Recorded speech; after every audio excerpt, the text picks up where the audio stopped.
All right, good morning, everyone. Good morning. How are you this morning? Good. Welcome to the introductory, get together, gathering, introductory session. Thank you, Chris. For the Now is the Time study that we will be doing together for Lent. For those of you who don't know me, I'm Marissa Colander. I am the Minister of Faith Formation and Congregational Life. I'm getting there. 6 months in, it's like the longest title ever. A longer title. Can you add some more words? Okay, great. You're gonna have to get a bigger name tag, which I forgot upstairs. Our sort of agenda this morning is to kind of give an overview, an introduction to where the declaration came from. So what we're doing is a study of a declaration that was written and adopted and presented in 2019 at the General Assembly. So give an overview of how that declaration came to be, and then kind of walk you through what a typical week looks like. Yes, there are crayons and things to color on your table. We're going to get to those. I said to some of you, you're going to have to channel your inner kindergartner. It's okay. And then hopefully we'll have time at the end for some questions, okay? So I'm going to move a little bit quickly. If you get lost, just raise your hand and let me know. Okay, Chris, let's go to the next slide. So the background, the declaration, so in 2015, actually, if you can believe it, it was that long ago, the African Descent Lutheran Association, which is actually kind of a joint, how shall I say, a joint committee, although that sounds like a really weird word to use, but it was kind of a joint effort between Lutheran congregations and even the Lutheran World Federation, called on the 2016 Churchwide Assembly to draft a formal letter of repentance, to commit to examine the church's complicity in slavery and to acknowledge the ELCA's perpetuation of racism, and not just the ELCA, right? All churches, but this is the church we're in.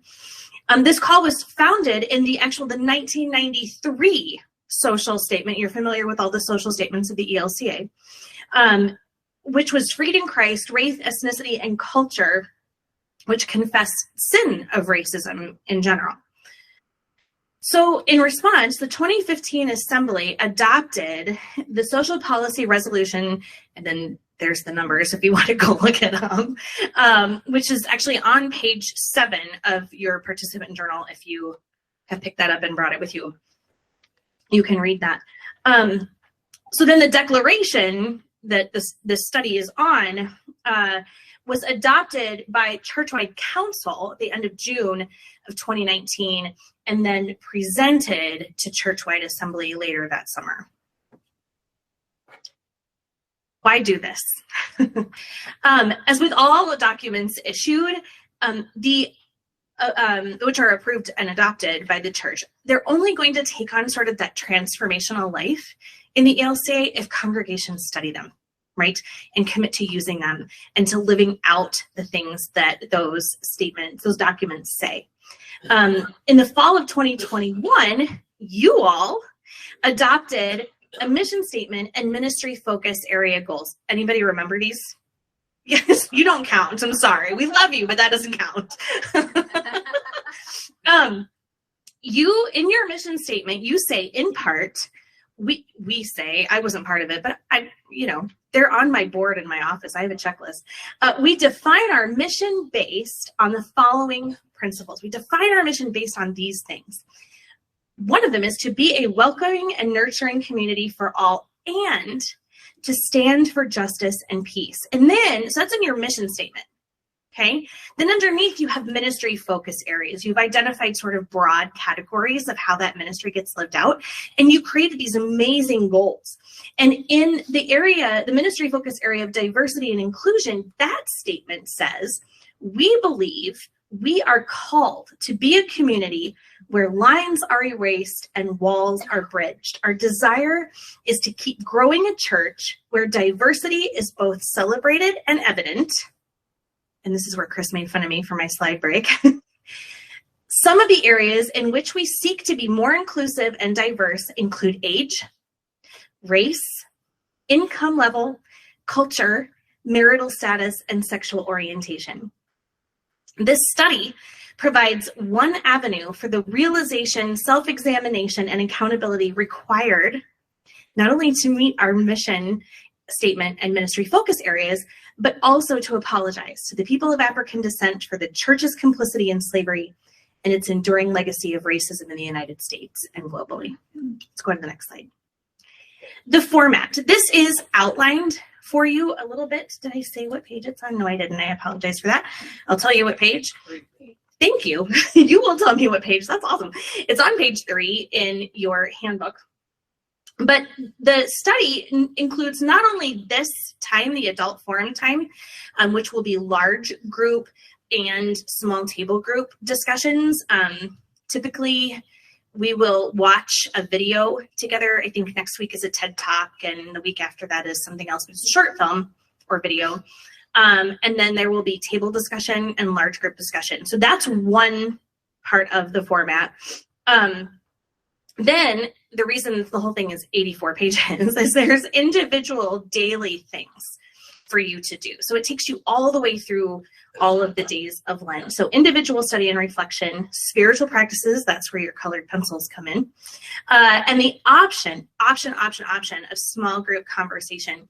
Several of you have already signed up to participate in small groups. I cannot express enough, I think, how formational those will be. If you has anybody ever participated in a small group before here? A few of us. Small groups are just that. It's a group of about 6 to 8, definitely no more than 10, who meet. These are structured for 1 hour, one time a week.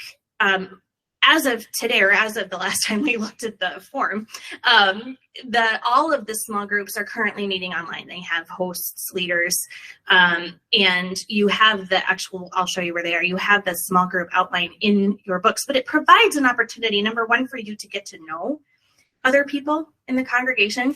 It's another opportunity to kind of process what you're reading and thinking and experiencing, and to hear other people's stories. You'll hear kind of the overarching how shall I say, the importance of a lot of what's happening is to acknowledge that there are lots of different stories out in the world, right? Our lived experience as people is the result of lots of different stories and lots of different experiences. And our own experience of life is enriched by hearing those other stories of other people's experiences. So small groups are just one opportunity for you to experience that.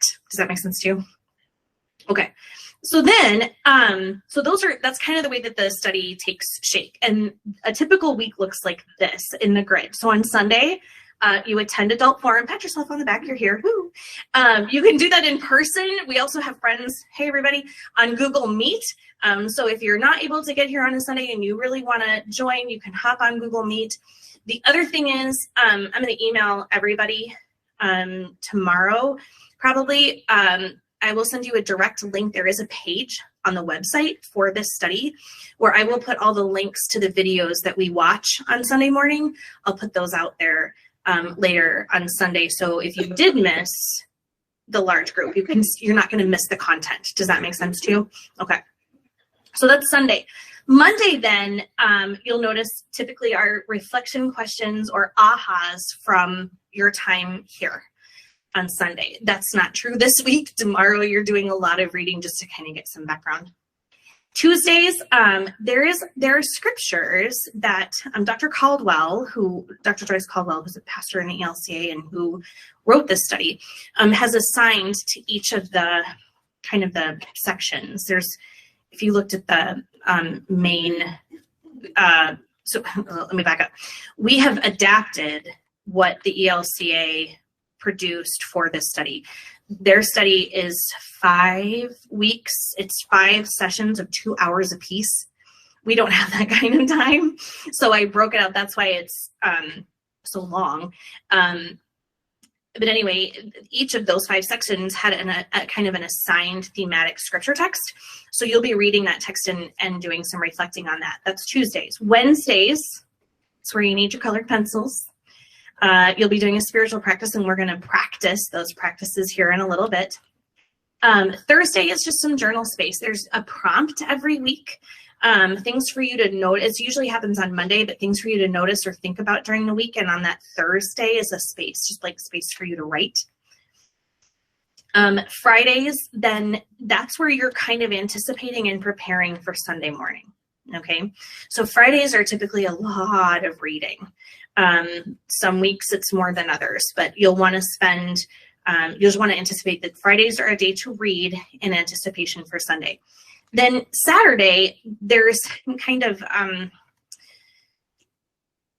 should I say, there's an opportunity for you to write questions, feelings, reactions, and then following that Saturday page is the small group outline. You can, if you're not participating in a small group, absolutely go ahead and you can read through them. I mean, there's nothing stopping you from reading through those and reflecting on them, maybe together with your partner or spouse or with neighbors or whatever. Just know that you, just because you're not in a small group doesn't mean that you can't do that reflecting. Okay. So that's a typical week. There's something to do every day. All right, Chris. You should plan about 20 to 30 minutes daily for each day's activity, whether that's reading, reflection, spiritual practice. My suggestion is that you create in your home somewhere that is a meaningful space for you, whether that's, I don't know, in my house, it wouldn't be my kitchen table because somehow that's where all of our boys think they can just dump things. So that's not clear space, but a kind of a set aside quiet space and a special time each day. If you can say, okay, I am going to commit for Lent to doing my reading or my work 30 minutes in the morning before I head to work. If you can build that in to your regular routine, chances are you'll have more success, right? In getting those things done every day. It won't fall off a schedule. It's not this last minute thing that you're thinking about while you're getting ready for bed, right? So either in the morning or maybe when you first get home from work before you start supper, whatever that pattern is, set aside that space and that time every day to do the reading or the reflecting. When you set aside the physical space, make sure it's free of clutter. If you're anything like me, I am easily distracted.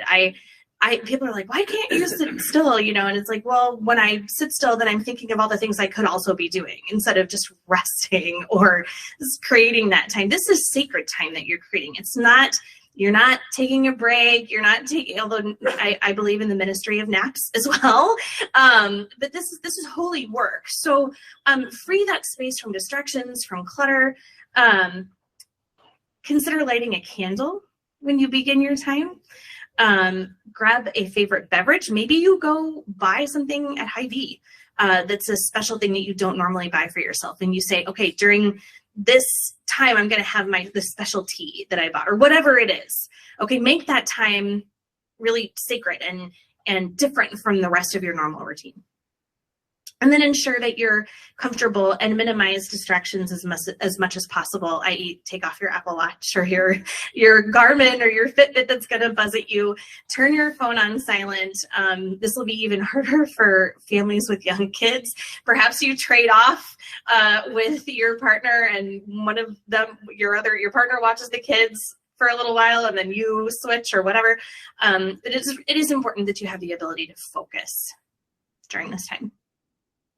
Okay, small group and forum discussion norms. So this is probably going to be, I don't anticipate that for this group, but often when we talk about, how should I say, can I say triggering conversations, right? These are dangerous conversations, risky conversations. A lot of us steer away from these conversations because we perceive maybe I'm going to say something wrong or I might hurt someone's feelings, right? There's real risk to these kinds of conversations and this kind of work.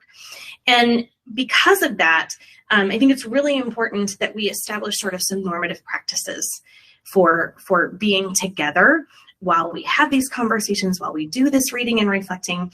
And so I want to walk through those at this point. So each of us are going to approach this study from a bunch of different places. I would guess that there are not two of us in this room who experience this history or have been taught this history in the same way.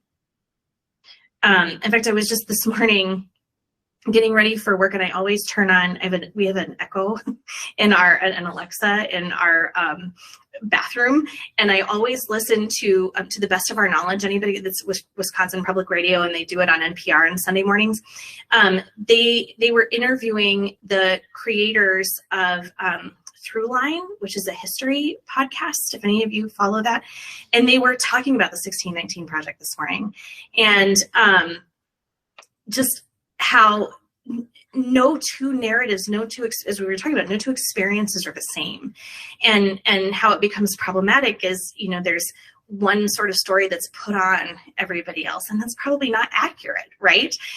So we all approach all of these conversations from different places and experiences.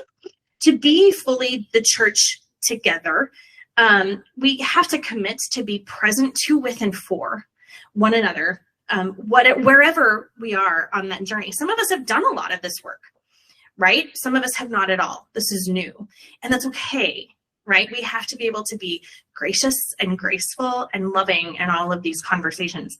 We can all help to create safe and brave space by keeping in mind that we all come with different life experiences, different messages about how we see and regard one another, different understandings of history, and different perspectives on the meaning and impact of slavery and its legacy and structural racism. These are not my words, these are Dr. Caldwell's. What I found is that these kinds of norms are, these are the norms, I guess, to say, when I've looked up other places, how do we help others have these conversations? These are all sort of those basic, this is how we're going to hold space for one another kinds of conversations. Let's go to the next one, Chris. So safe and brave space is a space grounded in love, patience, and grace. A space where all people are regarded as beloved children of God.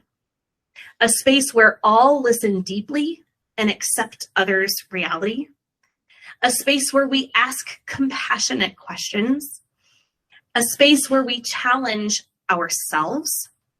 A space where we expect to experience discomfort and trust that the Holy Spirit is present in that discomfort. And it's a space where we respect confidentiality. I think it was Minnesota Department of Public Health has this wonderful guide for having these kinds of conversations. And they said, take the stories, leave the names. Take the stories, leave the names. Let's go to the next one. Safe and brave space is not a space where a person's ideas, opinions, or perspectives are free from being challenged or held up to the light. That's going to happen whether you're challenging that, or maybe in your table groups or in your small group, somebody says, really? That kind of challenge. And that's okay, right? Because we're asking those questions in a space of love and acceptance and grace, yeah? Safe and brave space is not a space where harmful language is glossed over or tolerated. And I put in bold, do not use coded language. Coded language is substituting terms describing racial identity with seemingly race-neutral terms that disguise explicit and or implicit racial animus. We will not use coded language. That's not loving, it's not graceful, and it doesn't honor the people of God that we all are, okay? Safe and brave space is not a space which is colorblind. This is kind of one of those words that's become really problematic. When lots of well-meaning people use that word, we mean it in a kind and loving way, yeah?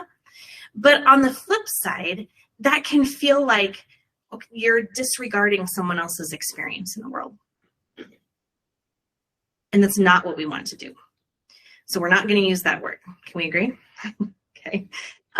Safe and brave space is not a space where we can expect closure. You're not going to get closure in these 5 weeks. That's just not going to be a reality. But are we going to be on a path, on a journey? Have we started that work? Yeah, absolutely. And finally, safe and brave space is not a space where we speak without thinking. Thoughtfulness goes a long way in these kinds of conversations. So my encouragement to all of us is that before we maybe respond to something someone has said, or jump into a conversation, take a breath, choose the words that we're about to speak, right? Because words are like, the thing I always use with the kids is words are like toothpaste. When you squeeze toothpaste out of the tube, can you put it back in? Mm-mm. And they're out there. And words have the power to hurt or to heal. And so we're going to use thoughtful words, good word choices. Okay? The group discussion norms that are these are kind of summed up. These were Dr. Caldwell's. These are on page 4 in your guide. Are, listen to each other's stories, respect each person's journey, be willing to share and grow, speak only for yourself, and of course, respect confidentiality. Let's take the story, leave it. Okay. Spiritual practice. I know you've all been dying to bust open the crayons. You can laugh. It's funny. We're not gonna do African Lectio Divina. That's the divine reading today. But I do want to walk you through it. So, and I have to apologize to you because once I got into the sort of the meat of our time together, I neglected to put in the page numbers. So, but they're dated. So we want to go to Wednesday, March 1st. That's this Wednesday. Wednesday, March 1st. This is African Lectio. How many of you have done Lectio Divina, where you read the thing 3 times and you crack me up. So Lectio Divina is a sort of spiritual way of reading scripture, and you usually take a smaller text, right? You're not taking a big chunk, and you read it 3 times slowly, looking and listening for words or phrases or images that stick out to you, and you reflect on those things. African Lectio Divina I love, and it takes that a step further and asks some very specific questions after you've done that reading and reflecting. So we use divine reading as a way to talk to and hear from God. It differs from regular Lectio Divina in that it asks 3 distinct questions, and they are, and you'll see those on Wednesday, March 1st. 1, where do you see or hear God's words, i.e. the words of the text, in your life? Where do you see God's words in your life? 2, who is God calling you to be, and who or what keeps you from fully being who God has created you to be?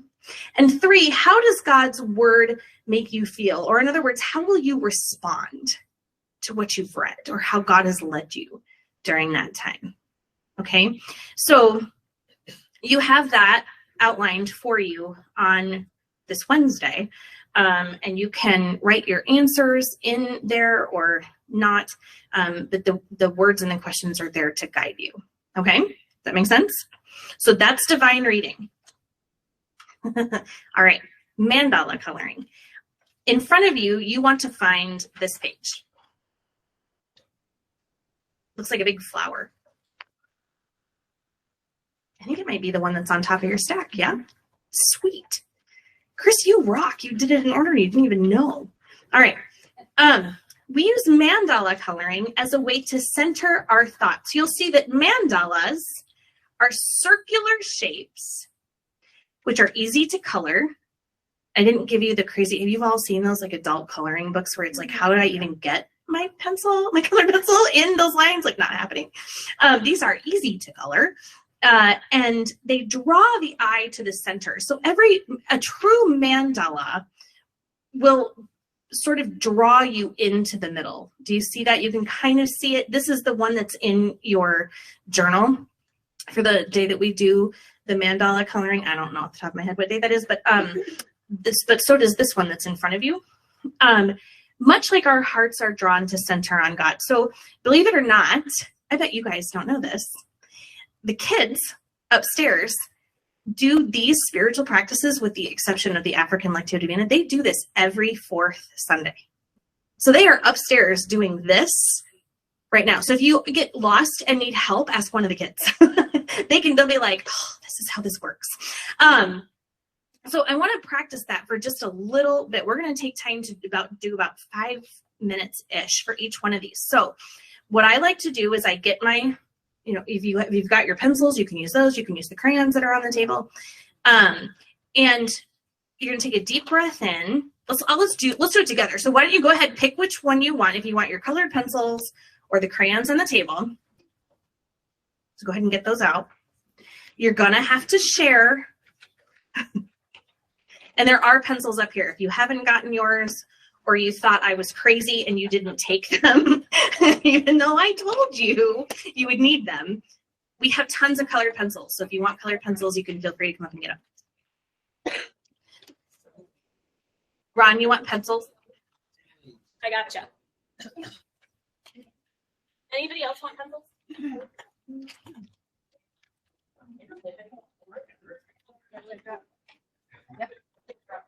Yep. That's all right. I know.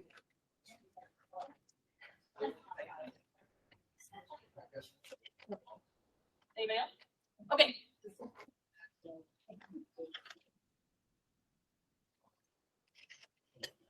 So we're going to begin by just quieting our bodies. We've got our pencils or our crayons set out.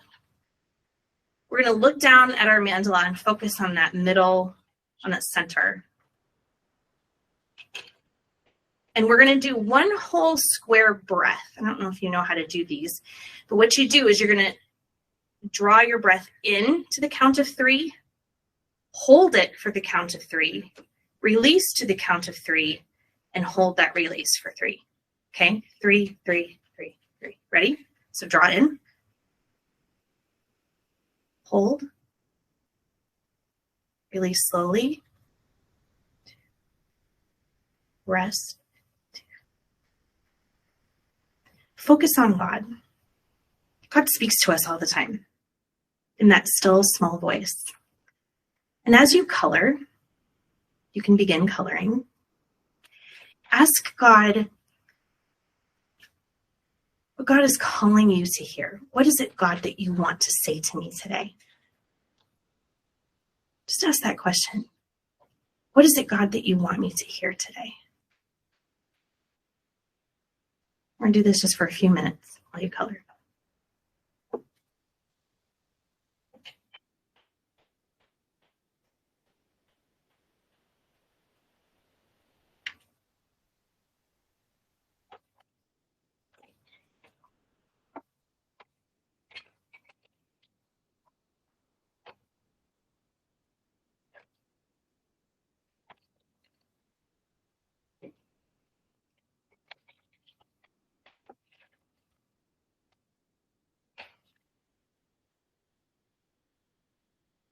I often like to play a little music while I do this, so I'm going to turn some on.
We'll take one more minute.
Okay, why don't you go ahead and stop? I know once you get going, it's hard to stop.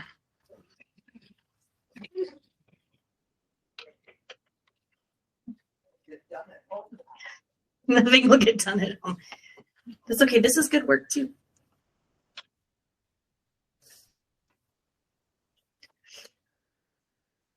So as you enter your time with mandalas, it's important to, so just as you began, to take time too at the end to breathe, right? You do that square breath. And you can just pray a simple prayer, thanking God for that time of quiet, for speaking, and to help you remember what you have read and heard. Okay? How'd we like it? I think you'll find that once you get into it, it is hard to stop, but what's really interesting is I have the kids pay attention to this. Your breathing slows down, your blood pressure actually goes down. It's incredible sort of the physiological things that happen to our bodies when we really just kind of focus in on a gentle task. So that's mandala coloring. Oh, look at, you're already ahead of me. The next spiritual practice that we do is called praying in color, and that's the blobby page in your packet in front of you. It looks like this, or this, or this, however you want to orient your praying in color page. Yeah, the one with the weird looking blobs. So Praying in Color is a book that was written by a woman named Sybil Macbeth. She's a wonderful author. And you can actually, if you're interested, the book is available on Amazon for it's like $12. It's really inexpensive, but it's really, really good. And she's got Praying in Color. And then she has one, I think, for adults and one for kids. I've always just used the regular one, but Praying in Color is just another way to help us focus and give visual amplification to our prayers. And your prayers can be whatever is on your mind, right? It can be reflections from the work that you've been doing, or things that have occurred to you because of your reading or your conversation or whatever that is. And so in Praying in Color, you'll see I've included a little sample one, but you begin by writing the name of God, whatever name you want to give God, if it's Yahweh or Adonai, whatever you want, in one of the shapes. It doesn't have to necessarily be the central one. It can be any of them. And then you're going to, the kids, I tell them, and you can do this too, they can either write something they want to pray for or they're thinking about, or is something that's on their heart. They can write it or they can draw it. If you want to draw a picture, you can do that too. And you're going to fill in those shapes. Then when you run out of the shapes that are already there, then you add shapes. Okay? And once you've kind of, your heart and your mind will tell you, okay, those are the things, right, in my subconscious that I'm thinking about.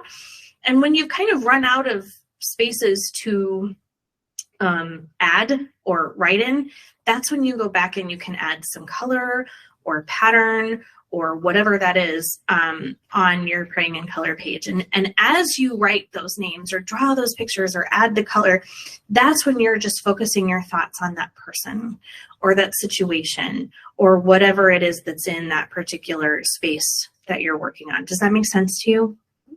Okay, so we're going to practice that one now. So you're just going to, again, channel your kindergartner, grab your crayons or your pencils, and you're going to start with the name of God, whatever you want to, creator, redeemer, sister, whatever name you want to ascribe to God. And you're going to choose one of those spaces, and that's where you begin, right? It's always centered on God. That's where you're going to begin, and then you're going to work your way out to those other spaces. Make sense? Here we go.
One more minute. One more minute.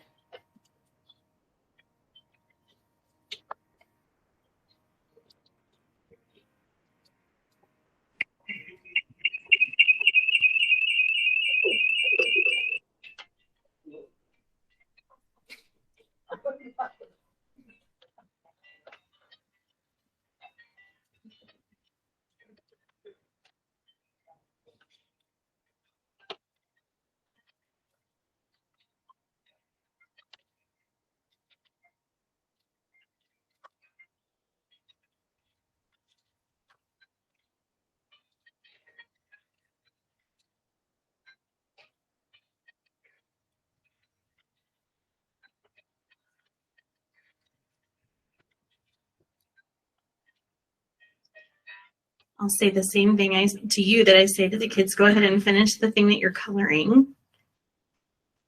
The object, the word, whatever it is, and set your coloring utensil down.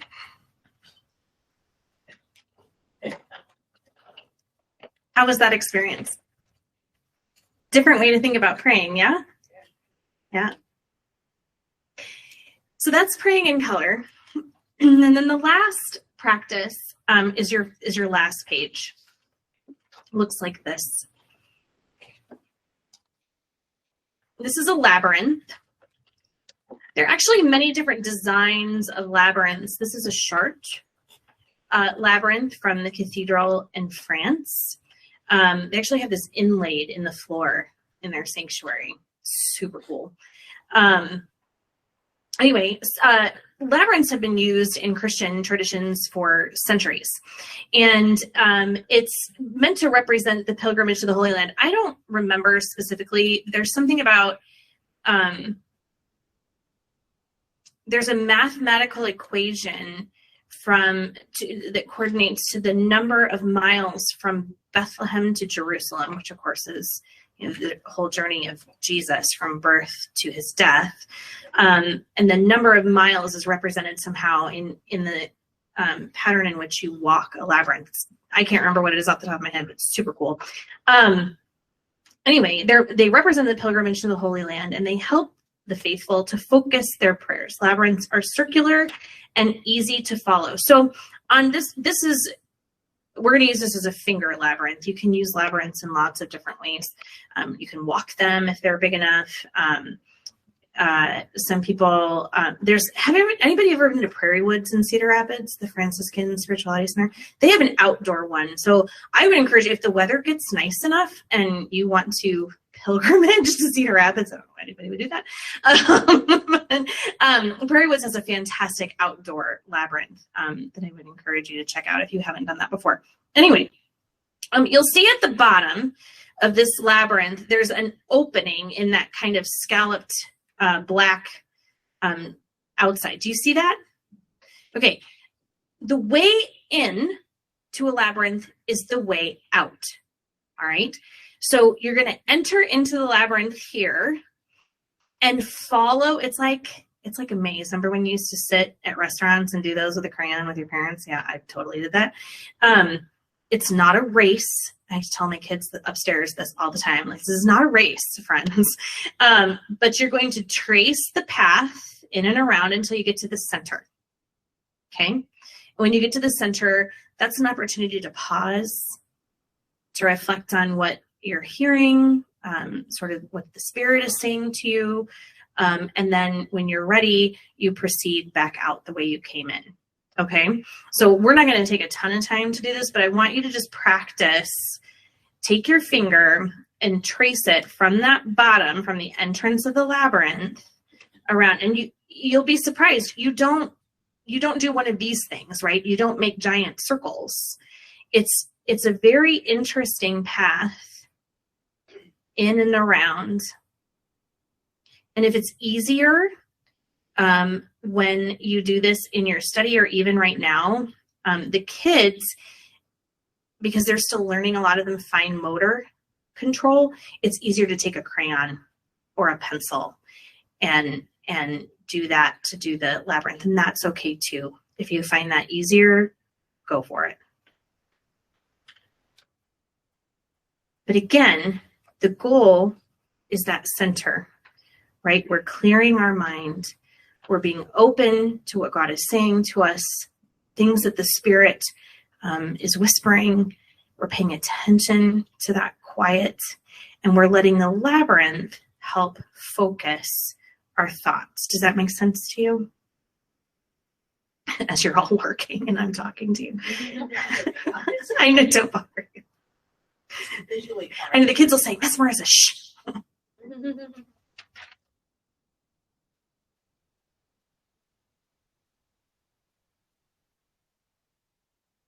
If you find this beneficial in your own spirituality, and you do travel up to Prairie Woods or really anyway, they make these, they're companies and individuals who make fabulous wooden finger labyrinths that you can keep somewhere in your home, and the pattern is grooved, and so you really feel that path to the middle. Yeah, Julie.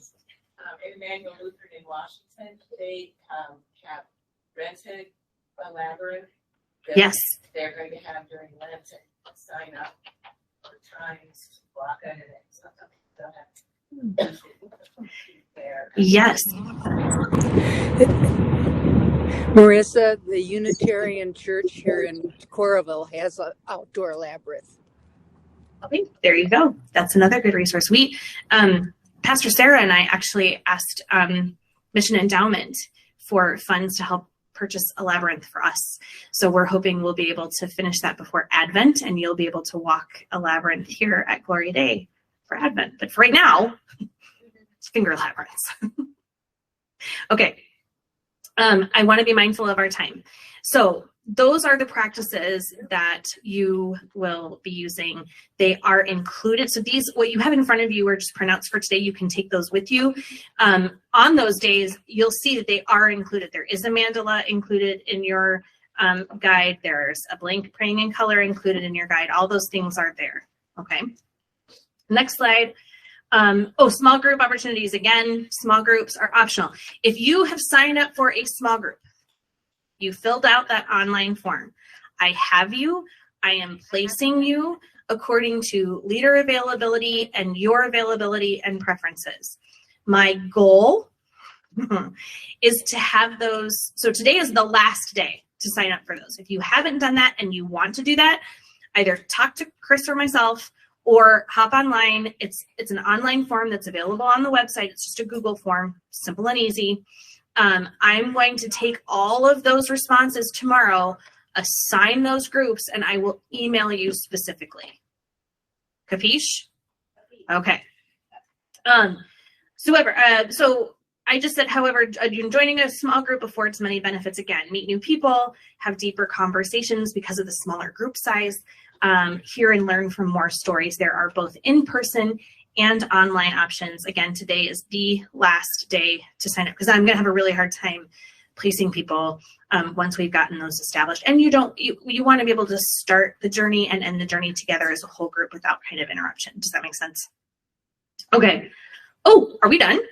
Woo! All right. Questions really quickly before we all have to disperse. Any questions? Really? Yeah. Dang. Fabulous. Yes.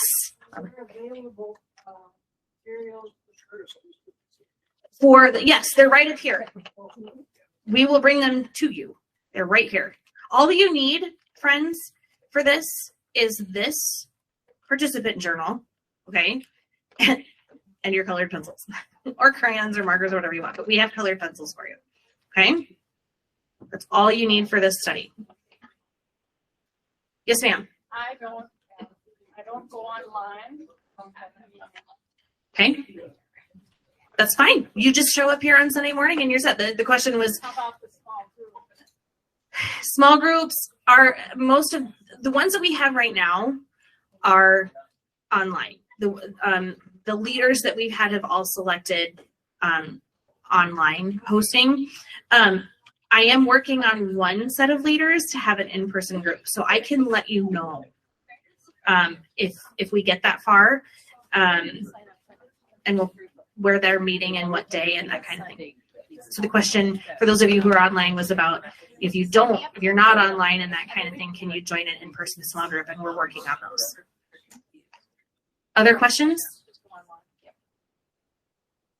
So just so you know, again, there, and I think I put that in here. I feel like I did. Maybe I didn't. Yes, I did.